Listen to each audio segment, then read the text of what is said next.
Alright, welcome back, nerds and turds, and welcome Drew. I apologize, I'm never great at pronouncing names, and Matt, to another live stream repair. As most of you would expect, we've got a couple more HomePods sent in to us today for so common repairs. Both of them likely the same exact failure. Here we have the first one. Let's plug it in and see what it does for us. You never know. Nope, that most certainly is not turning on, and we have the usual couple of watts being pulled from the wall despite nothing appearing on here. So that tells us that it is most likely that usual Schottky diode that fails. A certain batch of them in particular do not like to do their job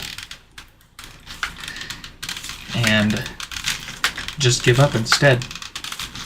Completely short. Stops everything from working completely. And it's not one of those things where it may eventually start working again on its own. Nope. These diodes, they either work or they don't. So we're going to get this apart. We're going to get it a new diode. And just by replacing it with a new one, that will permanently prevent the same issue from happening again. Since for whatever reason, there were 2 weeks worth of diodes that were cranked out at the manufacturer that just were not up to snuff.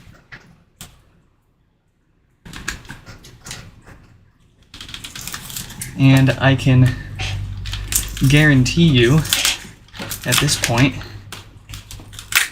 if it's the same diode, or if it's the same diode failure as all the other ones, it's going to have one of two date codes on that diode, 46K or 48K. And of course we've had plenty of other HomePods in for other issues, and we've also taken apart quite a few of our own for no reasons other than to just see what is on the inside and if there's anything different. But what we've gathered is that Apple has used quite a wide range of date-coded, quite a wide range of those diodes within the first-gen production. And, well, correlation isn't always causation, but we got nothing else to go off of here. And still nothing or no one saying that they've seen otherwise either.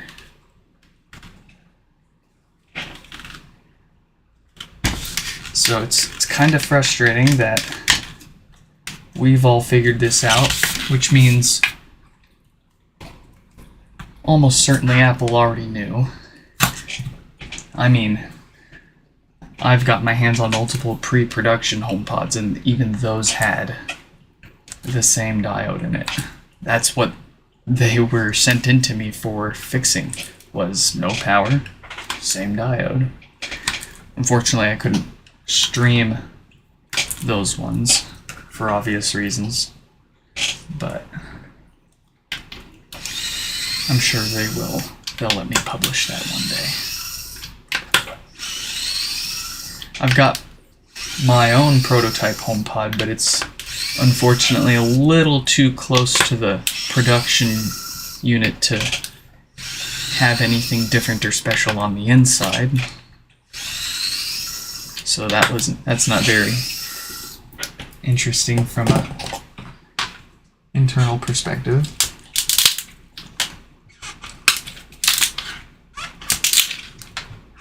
But it does have a handy dandy hole in the bottom that makes it easier to plug into these things. So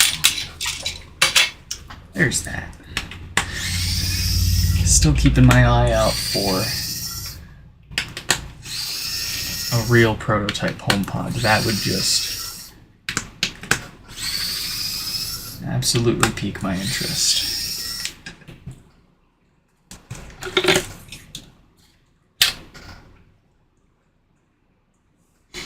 Subwoofer smells to be in great shape.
Okay, we are in.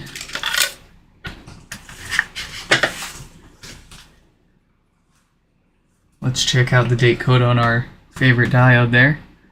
Of course, 46K. So that is almost certainly the culprit here. We'll get that replaced, but not before we knock out some maintenance first. We're gonna replace those DC filters there, those ceramic capacitors. They tend to go bad over time, as ceramic capacitors naturally do apparently, and that will lead to death farts and all sorts of bass issues. So we used to not replace these unless they were already bad, but we've had a few come back that tested good still, and we just like to avoid that entirely now.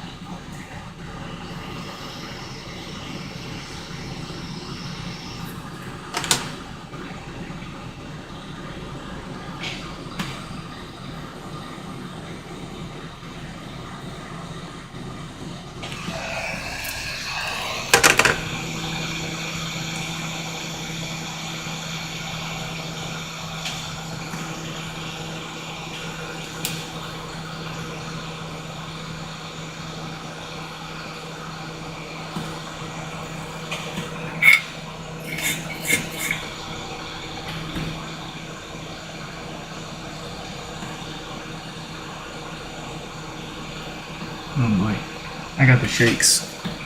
I got the shakies today. Might have had too much coffee. Ran out of my normal espresso and ended up just going full cup of Joe and ended up having like three full cups of it, which, I mean, that's not a lot. I know I'm a bit of a caffeine lightweight, but still. When you don't normally drink that much and you normally just drink espresso shots, gives you the shakes. And it's weird for me because it doesn't kick in immediately. It takes like 4 to 6 hours for it to give it to me.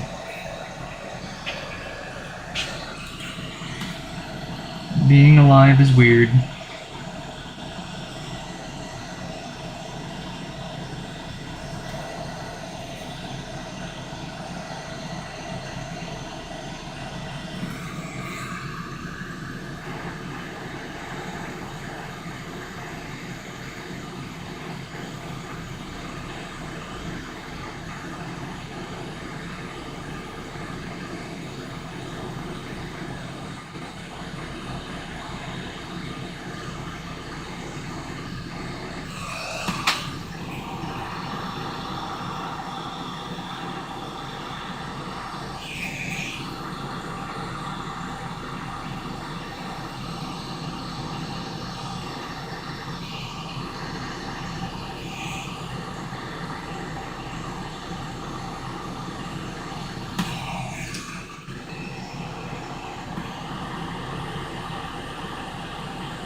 There we go.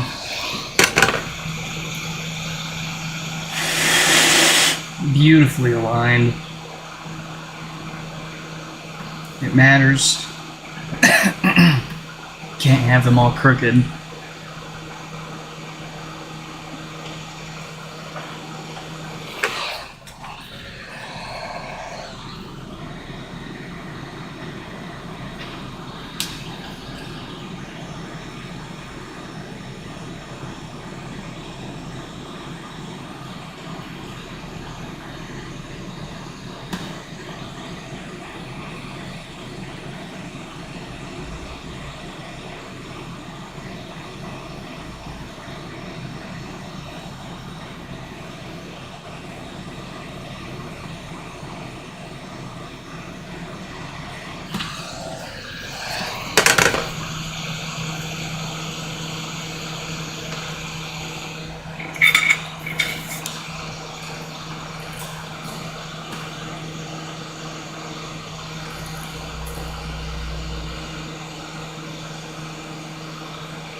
There you go. That's your new home now, buddy.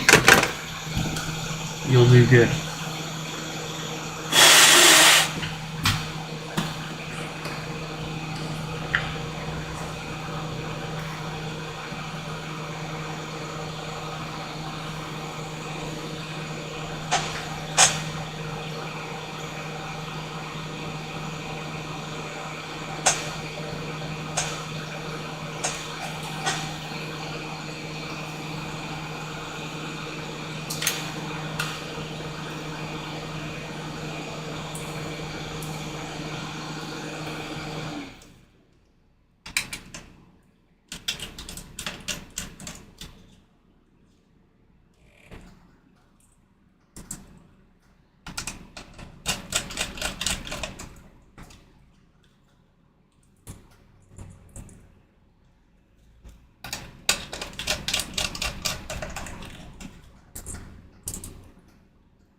And there we go. We'll give that a second to boot up.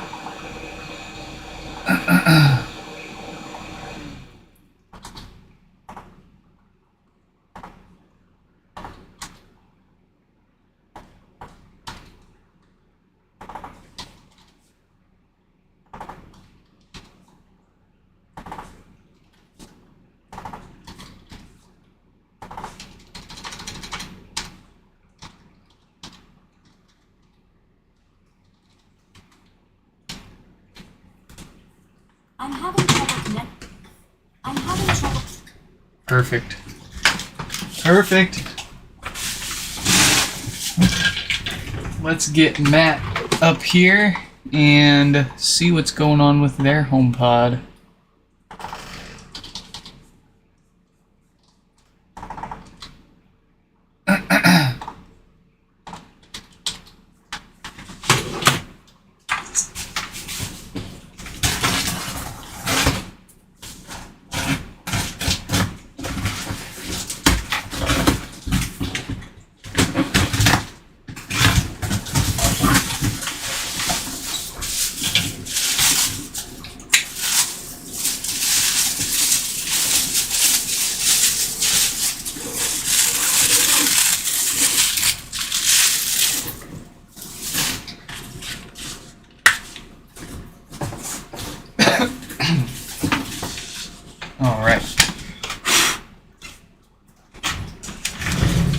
Another HomePod with no power. Let's see, are we nice and centered? I like to be nice and centered.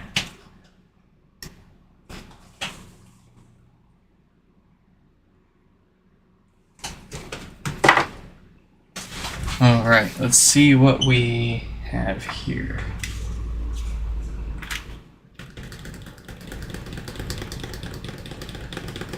That is the exact same thing.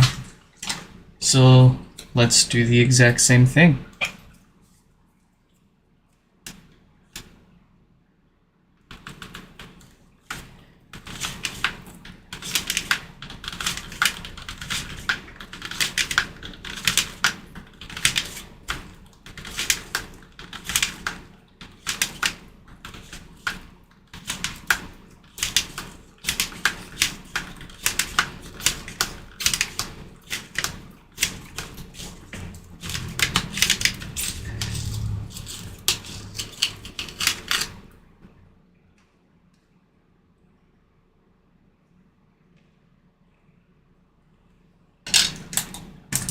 Get out of here. I'm just kidding. Go back to where you belong.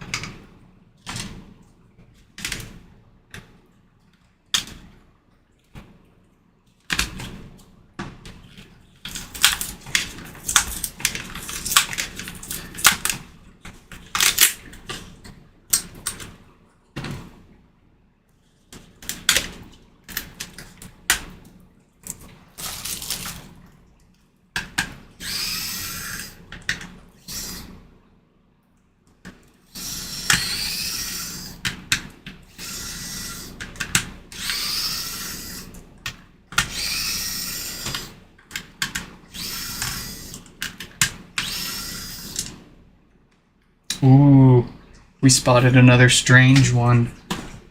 Check this out. So from the factory, for whatever reason, they felt it necessary to lengthen the drawstring an extra inch by tying an inch or so of the black mesh's drawstring to the end of it.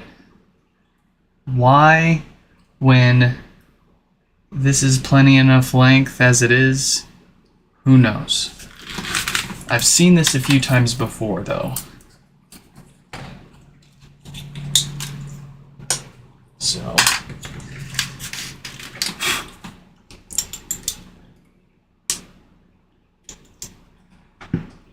I'd rather see that than loose screws, which we have also seen.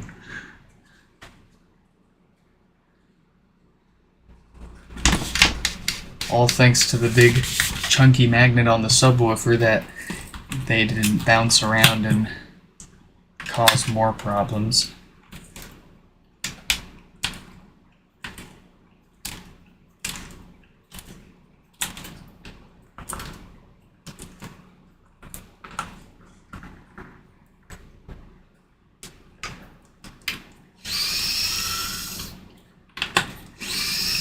Hello, hello, glad you could make it.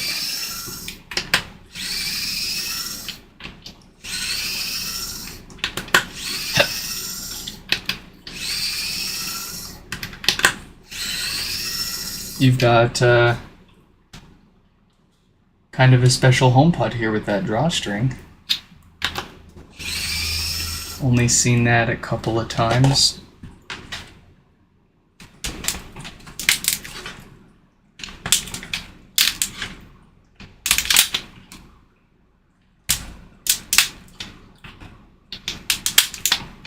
And no one's been in here, we can tell.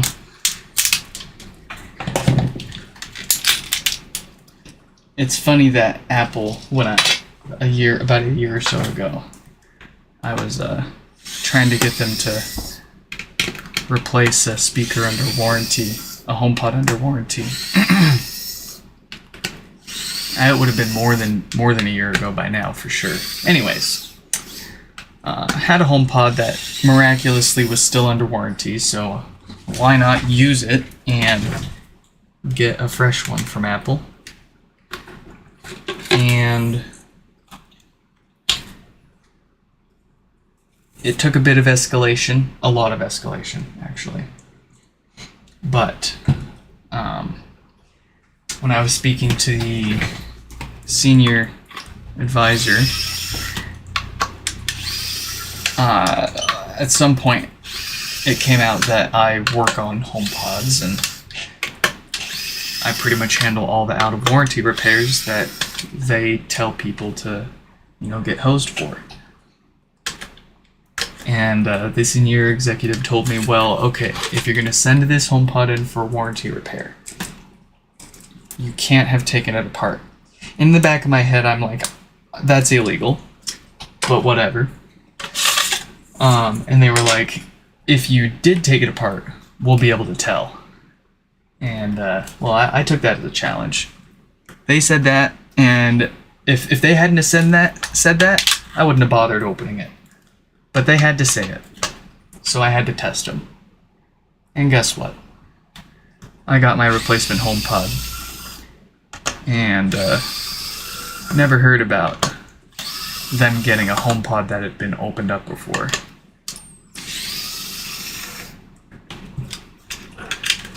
However, you won't be able to let anything slide past me. I am gonna catch it.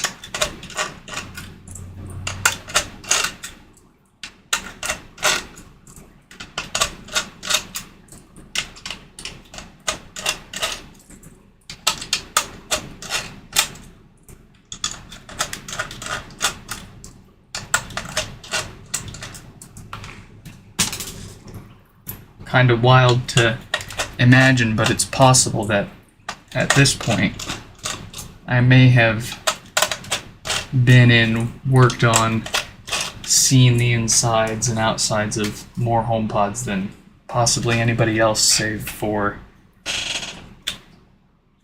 the manufacturer, the people that work there. Might be safe to say.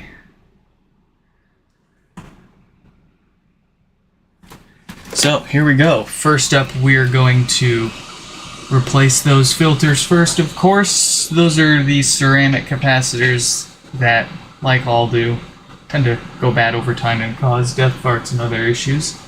So we're gonna replace those so we don't get this pod back anytime soon. Hopefully never.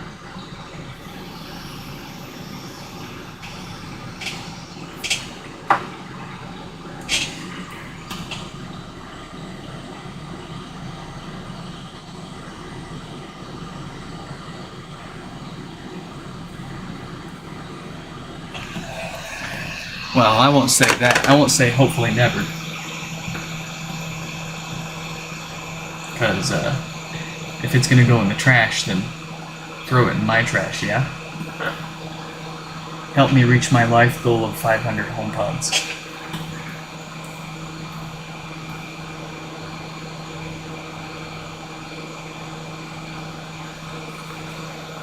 I'm not off to a great start. I had to sacrifice many a HomePods the past year to make parts for other repairs, other promises.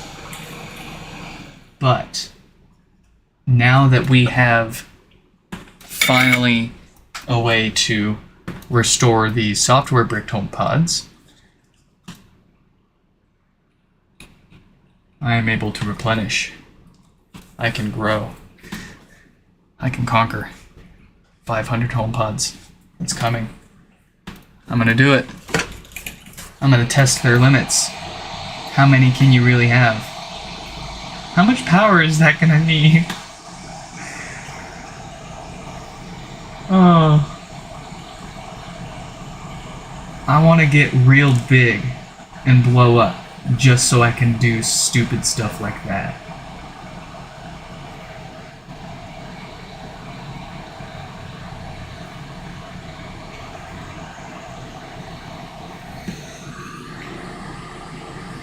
And maybe set a few precedents about,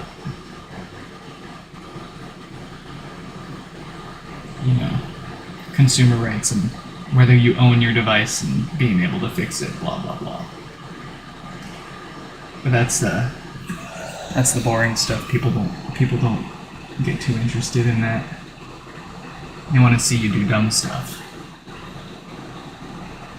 And to be fair, I like to do dumb stuff.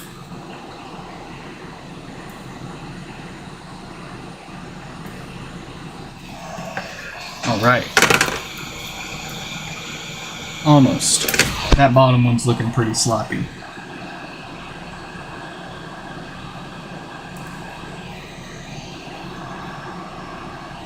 There we go.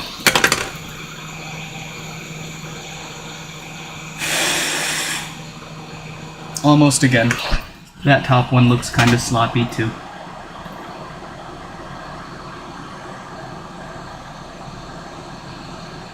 Yeah, there we go.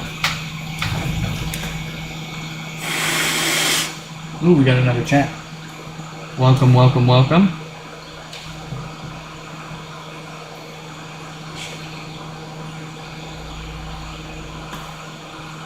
The one you fixed last year still working great? Good to hear.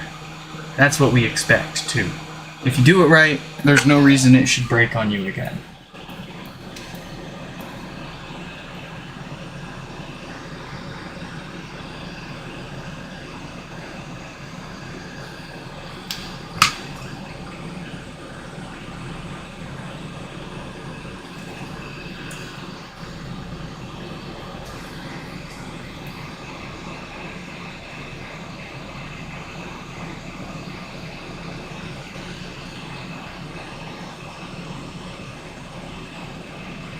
You haven't by chance procured more broken HomePods for yourself to fix up and add to the collection, have you?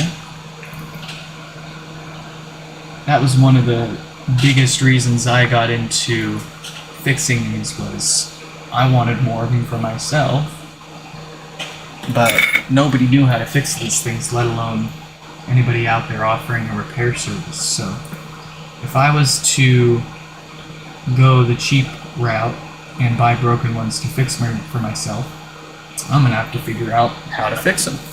And that kind of turned into, well, what if I can fix these for others if there's no one else doing it? And that turned more into, let's figure everything out on these and fix everything. Fix it all.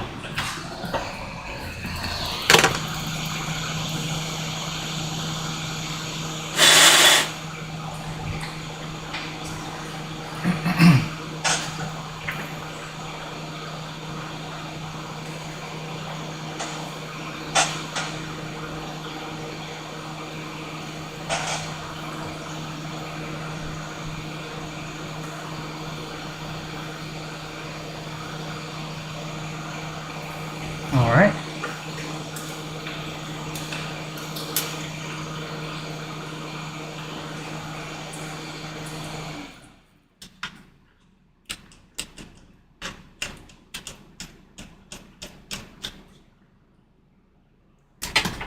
Ooh. Every time. Every time.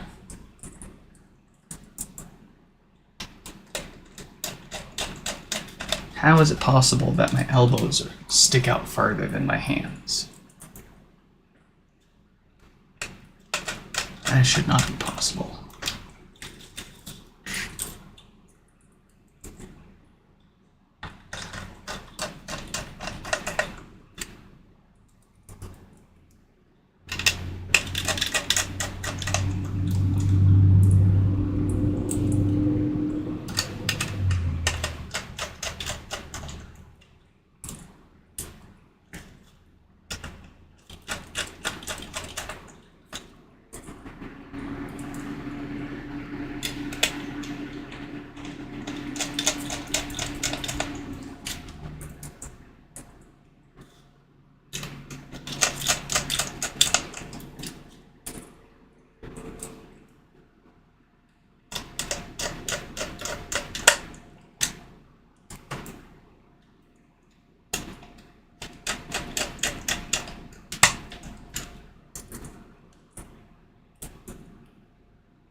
Last amp screw.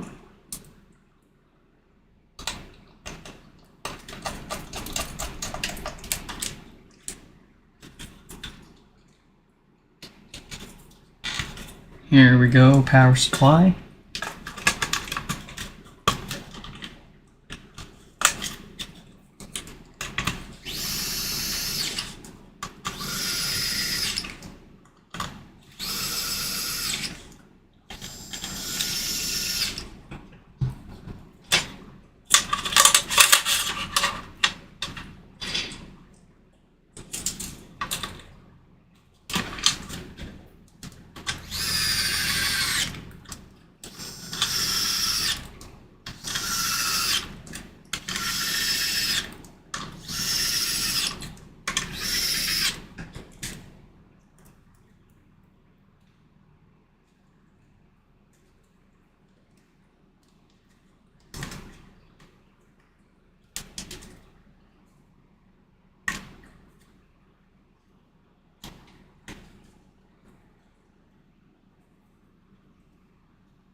And our fancy pantsy subwoofer.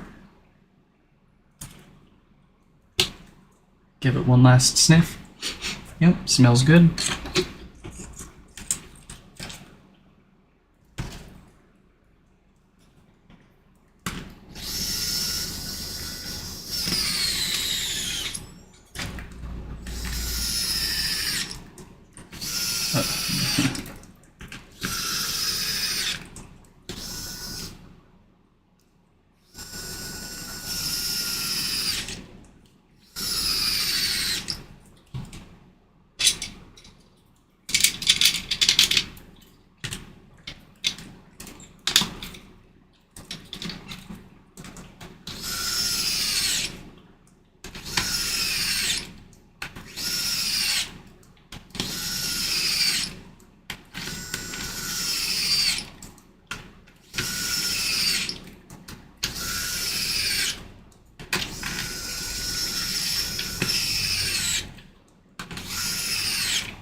His weird drawstring.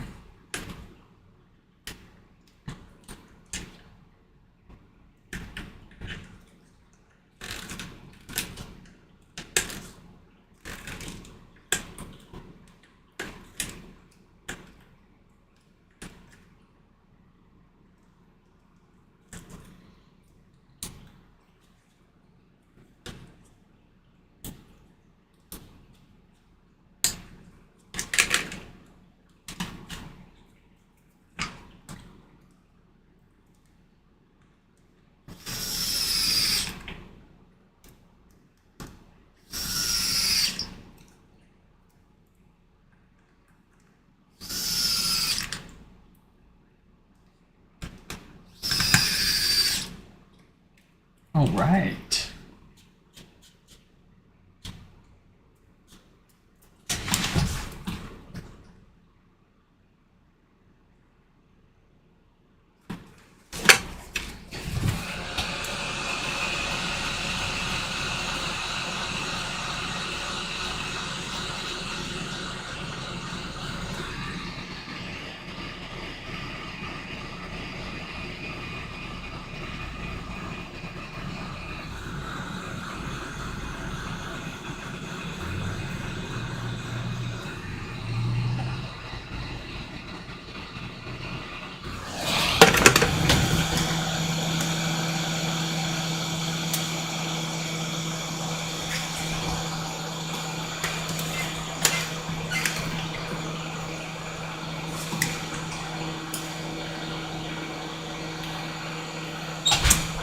And the verdict says we have power.